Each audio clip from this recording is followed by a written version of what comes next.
In this video, I'm going to be hitting you with the painful fact that despite what the evangelists say, you're probably going to be editing your next gig in Premiere Pro, and that ultimately the software you choose doesn't really matter.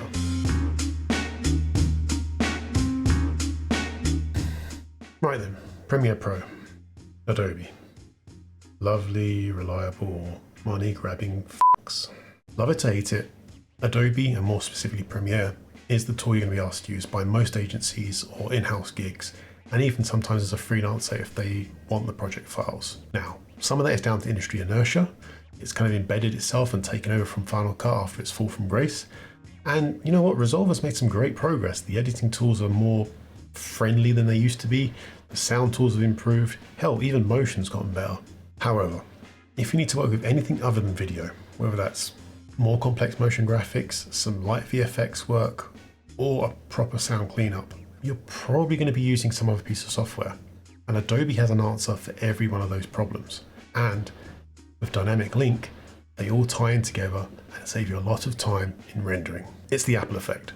Sometimes it misbehaves, but the bulk of the time it just gets it done, and it gets it done simply.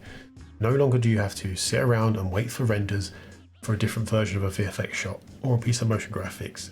It just dynamically links into the timeline and it's ready to go when you render the full whip out. Even better, you can have people working on a Photoshop file, Illustrator file, or After Effects comp while you're working in Premiere, and everything will update into the timeline ready to go. But you're probably coming back to Resolve anyway, you know, for that grade. Now, ask anyone. I'm a self-confessed DaVinci fanboy, but that does mean that I've got quite extensive experience with the software. Now, whilst I can't argue that everything Alan says isn't true, Premiere is the industry standard piece of editing software, and whilst Resolve has come on a long way, especially in the editing department, and includes industry standard grading features, it doesn't yet possess robust motion graphics panel or any photo or vector graphic creating tools. But the Resolve advantage comes in the form of three important factors: cost, user-friendliness, and the often complained about but overlooked factor of stability. Anybody who uses any Adobe tool regularly knows about the cost and stability factors, and we've all been there.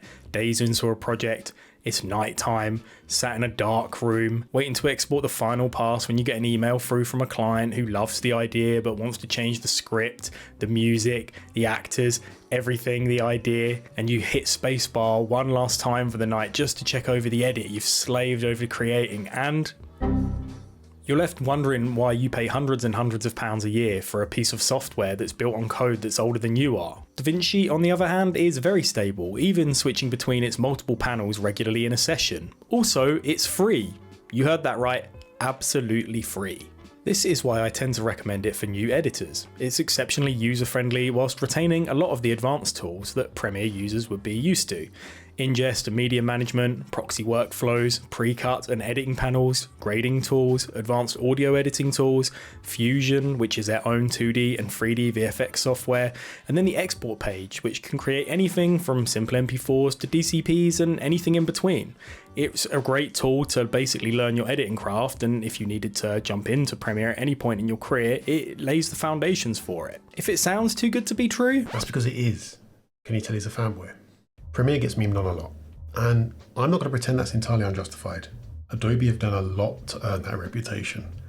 However, in my experience when I've seen colleagues or support forums or Reddit, the problems tend to stem from user error. Whether that's dumping a whole load of H.264s on a timeline and hoping it'll work, or loading your project up with effect after effect after effect, and forgetting that you're running on a dustbin. I'm sorry, but sometimes a poor craftsman blames his tool, and Adobe can't take the blame for all of that. And let's not pretend that Resolve is perfect. There's been plenty of patches and issues in the past where reliability has been a very serious issue. And anybody who's worked with Blackmagic cameras, cards, or capture decks can tell you how finicky their software can be. In fact, I seem to remember Resolve killing an iMac during a grade in our past life, Lewis. oh yeah, you know that was the old hardware's fault. Adobe is looking a bit old and shabby.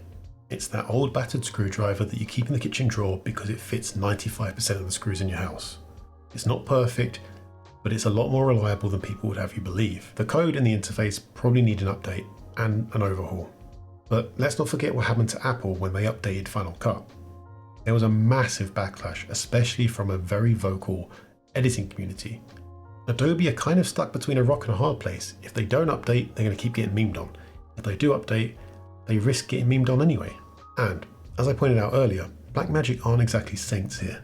Resolve has had its own stability issues in the past, and it will probably have them in the future.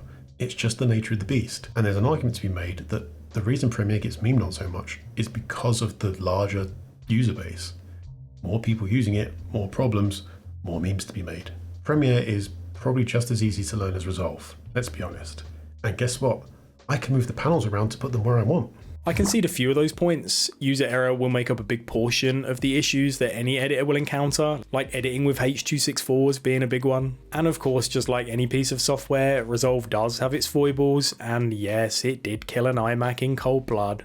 But a workman is only as good as his tools, and considering Resolve's superior stability and reliability, having software that works with you instead of against you is a preferable way to work.